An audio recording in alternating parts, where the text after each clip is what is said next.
In the lightweight division, your main event at UFC 318, you got Max Holloway taking on Dustin Poirier for the BMF belt. BMF belt, I don't care about.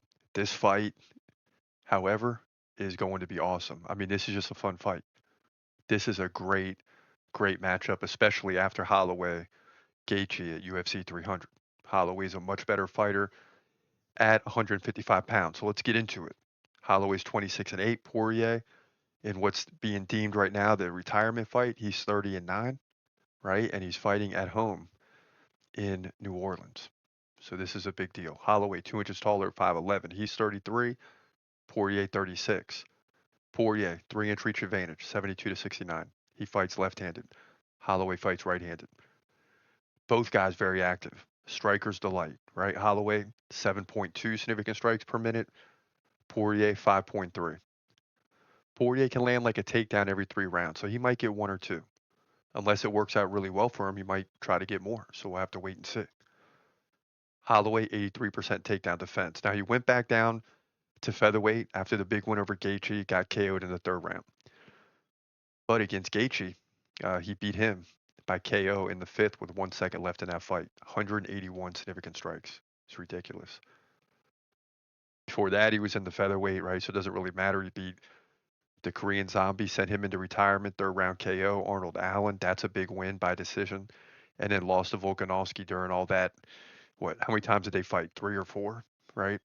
So you beat Calvin Kattar, Yair Rodriguez. So we know the whole story, but all we got to go off of is the Gaethje fight, which was awesome.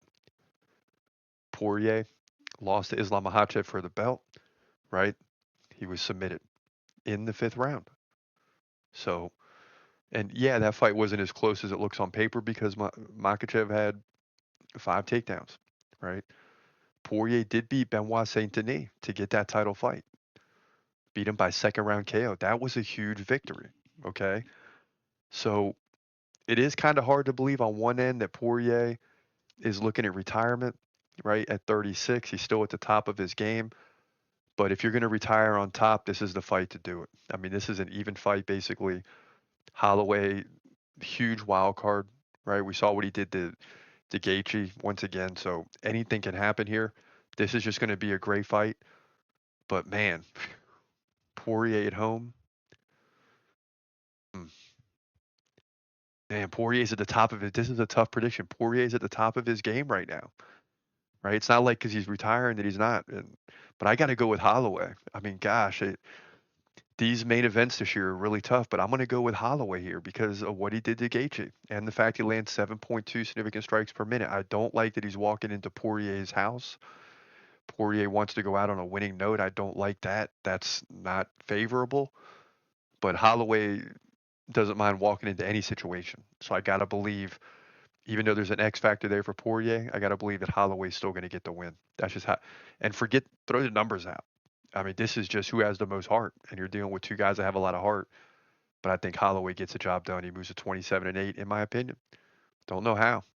Could get the finish again. We'll see. Lightweight division, main event, UFC 318.